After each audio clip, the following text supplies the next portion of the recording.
Hey, bro, it's me. Getting groomed at the moment.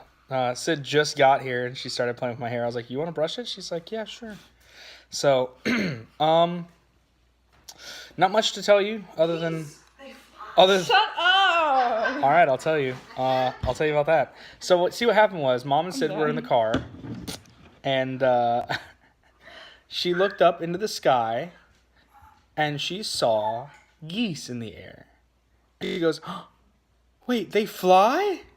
Because she said she had always just seen them on the ground. No, that's fair, but at the same time... And also she's freaking out because she sees what? It's a Baymax blanket. And he's got little lollipops in some of them. Yep. It's like super soft, by the way. That blanket is like, man. Alright, yeah, other than that stuff, we are prepping to go into some Dungeons and Dragons here shortly, which is why I'm posting my video now before I forget about it at, like, 1:30 in the morning when I go, fuck! You've done that one. I've done that before. 12:01. Yep.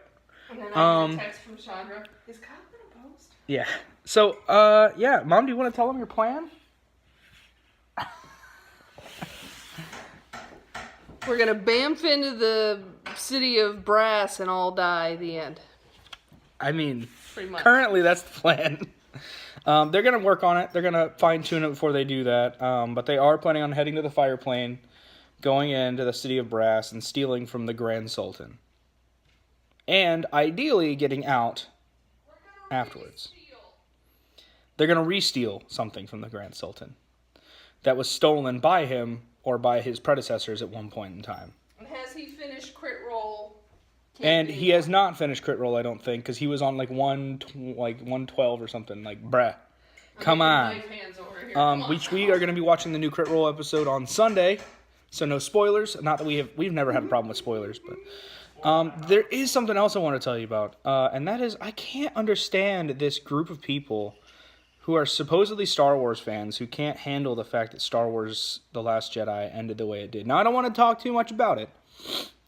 But there's some really mad people out there. Like, a lot of viewers who are just like, that would never happen. Yeah, Mark Hamill's actually backed down from his statements. He had one vision for the character, but he was not the director. That's part of what he said in his statement. He was like, I played the character that they gave me to play. I wouldn't have done it that way, but that's not my job. My job was to portray the character they gave me. So yeah, it's kind of like a silent rebellion there. Rebellion, because, anyway, yeah, I feel like for a long time, Star Wars has had this cloud hanging over it of fans that are just going to be disappointed no matter what happens.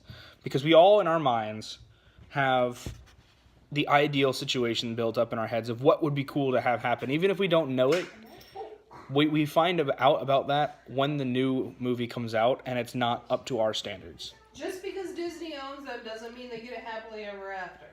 Yeah, but without spoiling anything, there's always been problems in the Star Wars universe. There's always been issues. There's always been disappointments. Episodes 1, 2, and 3.